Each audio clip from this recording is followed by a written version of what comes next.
Assalamualaikum warahmatullahi wabarakatuh. Semangat pagi yang terhormat Ibu dan Bapak Kepala Sekolah, juga yang kami banggakan, kami hormati Ibu Bapak Guru di SMP maupun dimanapun Bapak Ibu berada. Pada saat hari ini kita akan belajar bersama tentang apa itu implementasi kurikulum merdeka, yang pada saat ini kita akan melakukan refleksi di tingkat satuan pendidikan. Kita akan belajar bagaimana melakukan refleksi di tingkat satuan pendidikan di triwulan pertama. Baik Ibu dan Bapak sekalian, 3 bulan terakhir ini, mulai tahun 2022-2023, di sekolah Ibu Bapak sekalian yang terutama sudah belajar untuk bagaimana mengimplementasikan kurikulum merdeka, baik untuk yang opsi pertama, kedua atau ketiga, atau yang sudah mengikuti program sekolah penggerak baik angkatan 1 maupun 2. Karena ini sudah memasuki bulan Oktober, saatnya kita untuk melakukan refleksi di tingkat satuan pendidikan. Saya Juwari SPD MA, pengawas SMP Dinas Pendidikan dan Kebudayaan Kabupaten Kendal, menyampaikan untuk kita belajar bersama bagaimana implementasi kurikulum merdeka maupun program sekolah penggerak ini dilaksanakan, sehingga hari ini kita akan bersama-sama belajar berefleksi. Refleksi yang akan kita lakukan dalam hal ini, kita akan menggunakan model 4P. Di satuan pendidikan, saya yakin 1-2 orang Ibu dan Bapak guru atau bahkan Ibu Bapak Kepala Sekolah sudah paham betul bagaimana seorang guru, bagaimana satuan pendidikan, bagaimana kepala sekolah itu melakukan refleksi apa yang sudah dilakukan selama 3 bulan ini. Namun demikian, alangkah baiknya kalau Ibu Bapak mau dan juga berkeinginan kuat untuk bagaimana belajar berefleksi. Kita memiliki tujuan yang akan dicapai dalam refleksi. Yang pertama, merefleksikan pelaksanaan implementasi kurikulum merdeka dan atau program sekolah penggerak PSP selama 3 bulan ini. Tujuan yang kedua, kita akan mengidentifikasi praktik baik atau orang sering mengatakan dengan best practice dan tantangan yang dihadapi. Yang ketiga, kita bertujuan bagaimana satuan pendidikan bisa menyusun rencana tindak lanjut jangka pendek untuk peningkatan pelaksanaan program. Itu Ibu Bapak sekalian, alangkah baiknya kita juga paham lebih dulu apa itu refleksi, apa arti refleksi. Ibu Bapak sekalian, bisa saya ketengahkan di sini. Saya ambil dari Kamus Besar Bahasa Indonesia KBBI. Ada 4 arti, di mana refleksi itu adalah sebuah homonim, karena arti-artinya memiliki ejaan dan pelafalan yang sama tetapi maknanya berbeda. Homonim, Bapak Ibu. Arti dari refleksi dapat masuk ke dalam jenis kiasan, sehingga penggunaan refleksi dapat bukan dalam arti yang sebenarnya. Ini yang harus dipahami, bahwa makna refleksi itu bisa kiasan, sehingga bisa jadi bukan dalam arti yang sebenarnya. Refleksi memiliki arti dalam kelas nomina atau kata benda, sehingga refleksi dapat menyatakan nama dari seseorang, tempat, atau semua benda yang dengan segala yang dibendakan. Adapun 4 arti atau makna refleksi Ibu dan Bapak yang harus kita pahami. Yang pertama, ini refleksi terkait dengan nomina tadi ya, kata benda. Refleksi bisa dimaknai satu itu gerakan, yakni pantulan di luar kemauan atau kesadaran sebagai jawaban atas suatu hal atau kegiatan yang datang dari luar. Contoh, penyair pada hakikatnya adalah suatu refleksi dari masyarakat sekelilingnya. Yang kedua, arti atau makna refleksi itu bisa bermakna gerakan otot, yaitu bagian badan yang terjadi karena suatu hal dari luar dan di luar kemauan atau kesadaran. Yang ketiga, makna refleksi adalah cerminan. Dalam hal ini bisa kita lihat nanti pada kenyataannya orang yang melakukan refleksi berarti bisa melihat hal-hal yang memang ada di sana terlihat. Kemudian yang keempat, refleksi bisa bermakna gambaran. Contoh, penggunaan bahasa merupakan refleksi dari kecintaan terhadap bahasa itu. Refleksi itu adalah, ini menurut Kamus Bahasa Indonesia, gerakan, pantulan dari luar. Sekarang akan kita bahas apa pentingnya refleksi, Ibu Bapak sekalian. Sangat penting bagi kita. Yang pertama, refleksi itu penting untuk dilakukan, bahkan harus selalu dilakukan agar kita dapat melihat kembali pencapaian yang telah dilakukan oleh sekolah dan hal-hal yang perlu untuk ditingkatkan dari berbagai aspek secara jujur dan berdasarkan bukti. Kata jujur ini harus digarisbawahi sehingga ada integritas dan ada buktinya, Ibu Bapak sekalian. Yang kedua, pentingnya refleksi adalah dilakukan bukan hanya dalam rangka untuk penilaian kekurangan saja, namun justru bersama-sama untuk mengapresiasi keberhasilan-keberhasilan, baik itu kecil ataupun besar, yang sudah dilakukan, dan bagaimana bersama-sama mendiskusikan solusi dari berbagai tantangan tersebut. Berikutnya, terkait dengan model refleksi 4P, model refleksi 4P yang kita bisa lakukan. Yang pertama, P yang pertama adalah bagaimana kita mengingat-ingat atau mencatat berbagai hal peristiwa yang terkait dengan program yang kita lakukan. Aspek apa saja, nanti kita kategorikan aspek yang mana yang kita refleksikan. Diawali dengan yang pertama adalah peristiwanya apa, sehingga akan tertulis pengalaman Ibu Bapak sekalian. P yang kedua, bagaimana perasaan kita saat itu ketika melakukan terkait tugas itu. Yang ketiga, pembelajaran apa yang kita dapatkan. Kemudian diakhiri yang P yang keempat adalah penerapan ke depan. Ini yang model refleksi sumber referensinya dari Kemendikbud yang sudah banyak dilakukan di satuan pendidikan, dan ini memang menjadi pedoman kita dari Kemendikbud bagaimana kita bisa melakukan refleksi dengan model 4P. Refleksi dengan model 4P kita bisa uraikan di sini. P yang pertama tadi peristiwa atau pengalaman. Apa yang terjadi? Fakta objektif dan deskriptifnya. Kemudian perasaan. Bagaimana perasaan kita tentang hal tersebut? Mengapa demikian? Ada yang senang, perasaan sedih, perasaan takut, khawatir, perasaan bingung dan sebagainya. Kemudian P yang ketiga tadi pembelajaran. Di situ bagaimana pendapat kita tentang pengalaman ini tadi, apa yang sudah baik, mana yang masih kurang baik, apa yang menjadi tantangan, apa pelajaran yang dapat kita tarik dari pengalaman perasaan itu dari sana ya.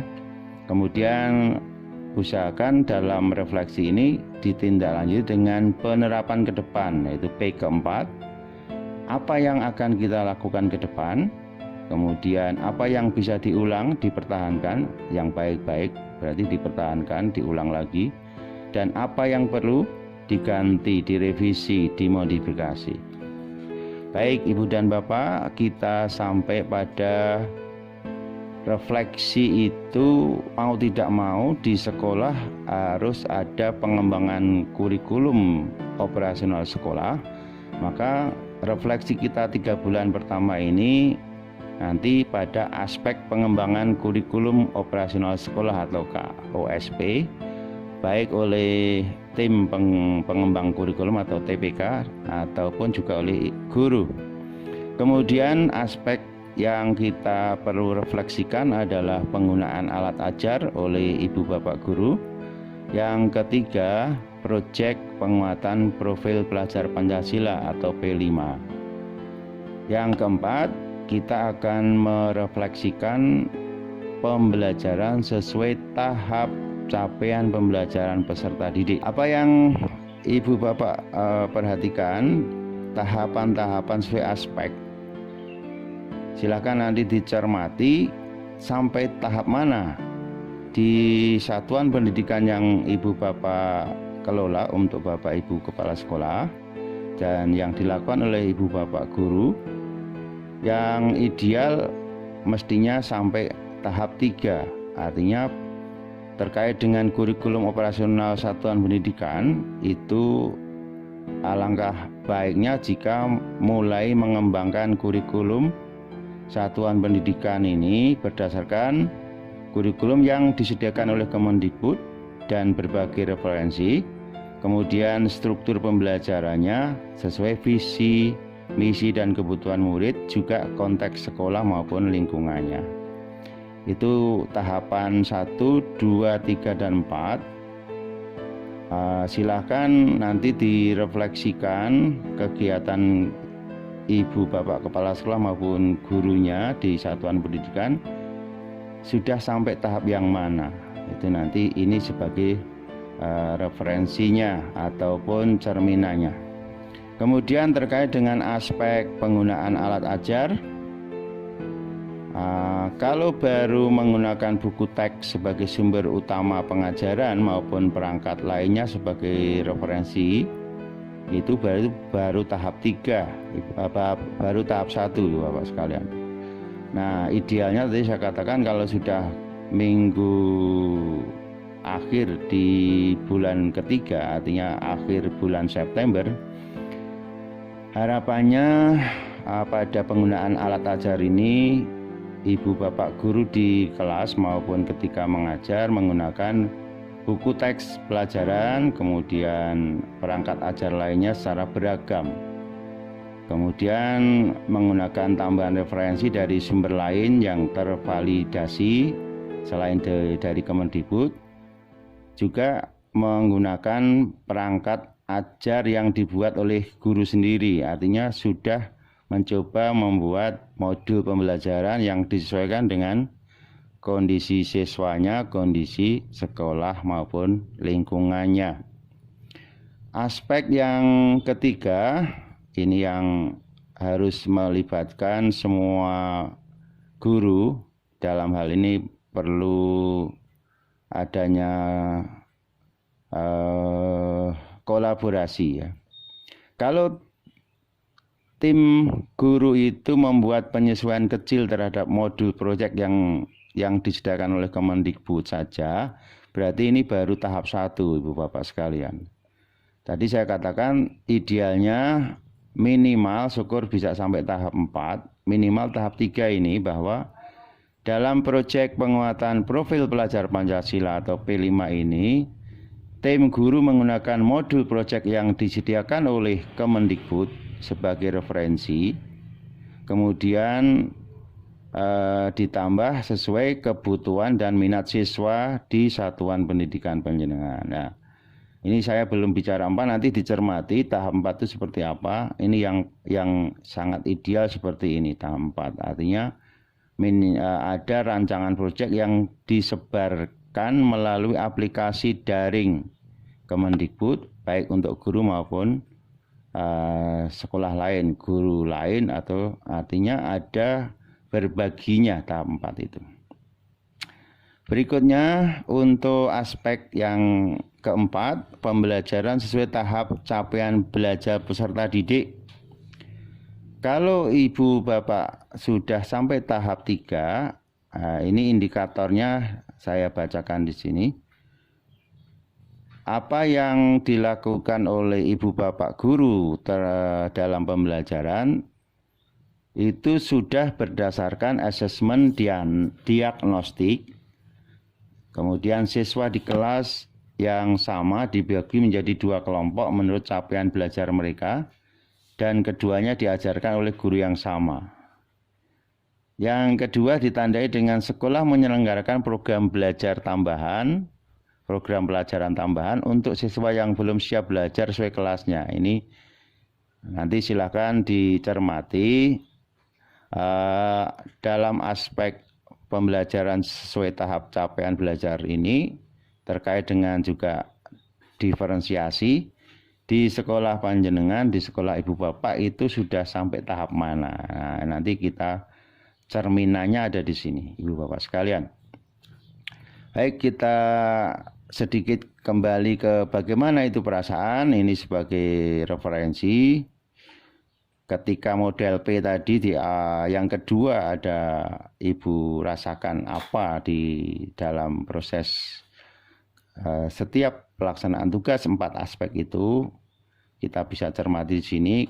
Apakah senang, bahagia, optimis, puas dan sebagainya, atau biasa saja, atau bahkan bingung, santai, cuek dan sebagainya, atau ada yang sedih, khawatir, marah, jengkel dan sebagainya. Ini nanti untuk pengembangan seorang guru juga suatu saat, bahkan seringkali diharapkan untuk juga merefleksikan, melakukan refleksi bersama para siswanya yang diawali dari dengan peristiwa atau pengalaman. Kemudian yang kedua ditanyakan pada siswa kita bagaimana perasaannya ketika belajar dengan ibu bapak guru di kelas. Nah, ini kalau ditunjukkan dengan gambar emosi ya. Kemudian kita akan bicara tentang tahap pembelajaran yang ini sebaiknya ibu bapak berdiskusi satu rumpun boleh, satu sesama guru mapel, atau minimal dengan satu kelompok ini sesama guru kelas 7. Refleksi yang di tahap pembelajaran ibu bapak sekalian, silakan bisa berdasarkan beberapa pertanyaan ini. Artinya pertanyaan-pertanyaan ini bisa sebagai sumber materi atau cerminan bagaimana kita bisa melakukan refleksi yang di tahap pembelajaran. Misalnya begini, apa faktor yang mempengaruhi keberhasilan dari praktek baik pelaksanaan bla bla bla, pelaksanaan penyusunan KOSP, pelaksanaan P5, pelaksanaan penggunaan alat ajar dan sebagainya. Yang kedua, apa yang masih menjadi tantangan dalam pelaksanaan aspek tersebut. Jadi justru pertanyaan-pertanyaan ini akan membantu bagaimana seorang guru atau kepala sekolah di satuan pendidikan bisa mengambil pembelajaran dari apa yang sudah dilakukan selama 3 bulan ini. Jadi misalnya begini, faktor apa yang menjadi penghambat? Ini harus dicari. Tadi ada yang bingung, ada yang masih tidak mampu menyusun A, B, C dan seterusnya, melaksanakan dengan A. Faktor penghambatnya apa? Kemudian apa yang sudah dilakukan untuk mengatasi hambatan? Kemudian apa pembelajaran yang dapat ditarik dari pengalaman tersebut? Sehingga dari pertanyaan-pertanyaan ini nanti dicermati, termasuk praktek baik itu disebutkan apa praktek baiknya, kemudian ukuran atau parameternya apa yang membuat ibu bapak merasa bahwa pelaksanaan ini dianggap berhasil, ukurannya bagaimana, gitu ya. Ini tahap pembelajaran yang dalam refleksi itu kategori P yang ketiga. Baik ibu dan bapak, waktunya sudah cukup lama, harus kita selesaikan. Untuk P yang terakhir, ibu bapak usahakan bisa melakukan yang namanya penerapan di waktu mendatang. Artinya ketika sudah ada pengalaman atau peristiwa yang tadi kita identifikasi, kemudian tahu perasaannya seperti apa, lalu kita mendapatkan pembelajaran, maka harus ditindaklanjuti dengan kegiatan apa yang untuk di masa depan. Artinya yang keempat ini penerapan ke depan yang meliputi begini, langkah apa saja yang dapat dilakukan untuk meningkatkan pelaksanaan 4 aspek tersebut. 4 aspek tadi ya Bapak Ibu. Ada yang pertama penyusunan KOSP, kemudian terkait dengan alat ajar. Aspek yang ketiga P5, penguatan proyek pelajar Pancasila, profil pelajar Pancasila.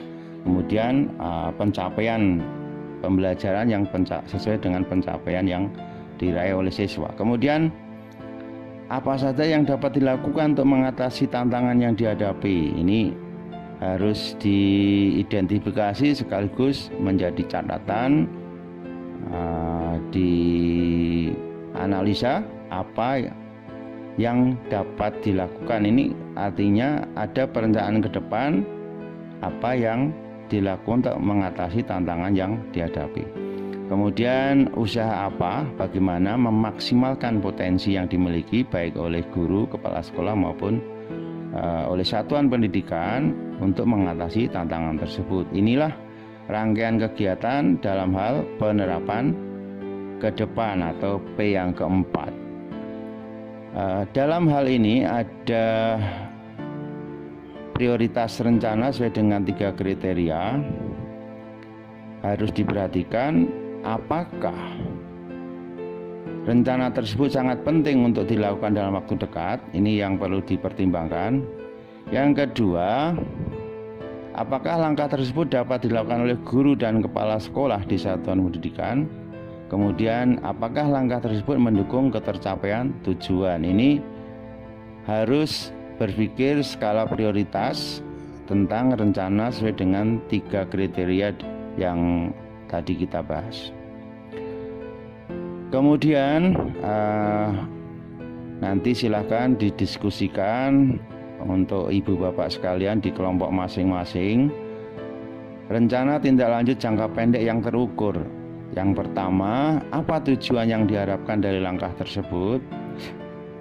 Yang kedua, aktivitas apa saja yang akan dilakukan. Kemudian apa indikator keberhasilan dari langkah tersebut. Yang keempat, kapan rencana tersebut akan dilakukan, siapa saja yang terlibat, kemudian siapa saja yang akan dilibatkan. Dalam ini siapa saja yang terlibat dan apa peran peran mereka. Ini ada salah cetak, peran yang benar peran ya. Siapa saja yang pihak yang akan dilibatkan. Ini rencana tindak lanjut jangka pendek yang bisa terukur. Silahkan nanti bisa dengan how, what, who, when, where, itu kalau dengan kata tanya bahasa Inggris ibu bapak sekalian ya. Penutup, sampailah kita akhir dari tadi model 4P. Sudah saya sampaikan apa yang ibu bapak rasakan setelah mengikuti kegiatan refleksi ini. Silahkan nanti ditulis di aplikasi Jamboard atau mungkin disampaikan secara lisan apa yang ibu bapak rasakan, apa yang menjadi kesulitan ketika mengikuti kegiatan refleksi ini. Yang terakhir, hal apa yang Ibu Bapak coba terapkan, yang akan coba terapkan setelah mengikuti kegiatan refleksi ini? Apa yang saya tanyakan dalam penutup ini sebenarnya juga 4P. P yang pertama, 2, ketiga, sampai yang keempat. Ibu Bapak sekalian, pada akhirnya saya sampaikan sebuah pantun. Pulau Irian, Pulau Cendrawasih. Cukup sekian dan terima kasih. Semoga bermanfaat, penuh berkah dan tetap semangat Ibu Bapak sekalian. Kita selalu berdoa memohon pada Allah semoga kegiatan kita ini diridhoi oleh Allah Ta'ala dan menjadi amal kebaikan kita bersama, kebaikan kita semua. Ini harapan kita. Terima kasih Ibu Bapak sekalian. Wassalamualaikum warahmatullahi wabarakatuh.